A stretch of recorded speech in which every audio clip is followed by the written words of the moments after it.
দুর্নীতিতে ধৃত জ্যোতিপ্রিয় মল্লিক তাকে 4 দিন আগে অ্যাপোলো হাসপাতাল থেকে ছেড়ে দেওয়া হয়েছে বলে আজকে কোর্টে জানিয়েছে জেল কর্তৃপক্ষ। 16 নভেম্বর অ্যাপোলো হাসপাতাল থেকে তাকে ডিসচার্জ করা হয়েছে বলে জানানো হয়েছে আজকে জেল কর্তৃপক্ষের তরফে।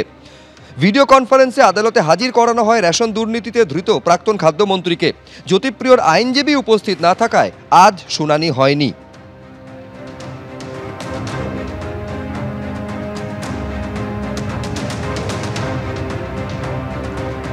এর আগে আপনারা জানেন যে কেন্দ্রীয় এজেন্সির তরফ থেকে অভিযোগ জানানো হয়েছিল যে হাসপাতালে যে ভর্তি করা হয়েছে জ্যোতিপ্রিয় মল্লিককে, জেল কর্তৃপক্ষের তরফে তাদের এ বিষয়ে কিছুই জানানো হয়নি।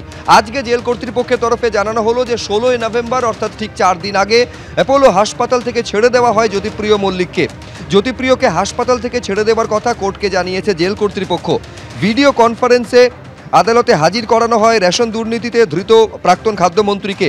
জ্যোতিপ্রিয় মল্লিকের আইনজীবী উপস্থিত না থাকায় আজ শুনানি হয়নি। কাল মামলার পরবর্তী শুনানি। অ্যাপোলোতে ভর্তি ছিলেন জ্যোতিপ্রিয় মল্লিক। জেল কর্তৃপক্ষ সে কথা জানায়নি বলে দাবি করেছিল এনফোর্সমেন্ট ডিরেক্টরেট। কী সমস্যা নিয়ে হাসপাতালে ভর্তি করা হয়েছিল জানতে চেয়ে অ্যাপোলো কর্তৃপক্ষকে চিঠি দেয় ইডি।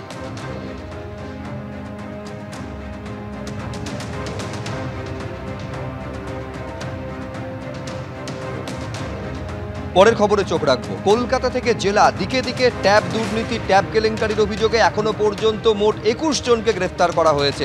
100টিরও বেশি মামলা রুজু হয়েছে। সেই মামলায় মোট 21 জনকে এখনো পর্যন্ত গ্রেফতার করা হয়েছে। কয়েক লক্ষ টাকা এই ট্যাব কেলেঙ্কারিতে বাজেয়াপ্ত করা হয়েছে বলে জানা যাচ্ছে। আবির দত্ত আমাদের প্রতিনিধি আরো আপডেট দেবেন এই নিয়ে। আবির, দেখো, যেটা রাজ্য পুলিশ সূত্র থেকে জানা যাচ্ছে, নতুন করে 21 জনকে গ্রেপ্তার করা হয়েছে এবং 140টি কেস করা হয়েছে।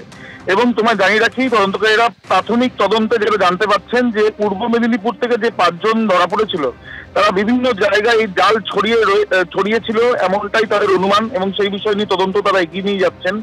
অন্যদিকে ঝাড়গ্রাম, আসানসোল, উত্তরবঙ্গের একাধিক জেলাতে বেশ কয়েকজন লুকিয়ে থাকতে পারে যারা এই চক্রের সঙ্গে জড়িত মনে করা হচ্ছে এবং তাদের খোঁজও করা হচ্ছে।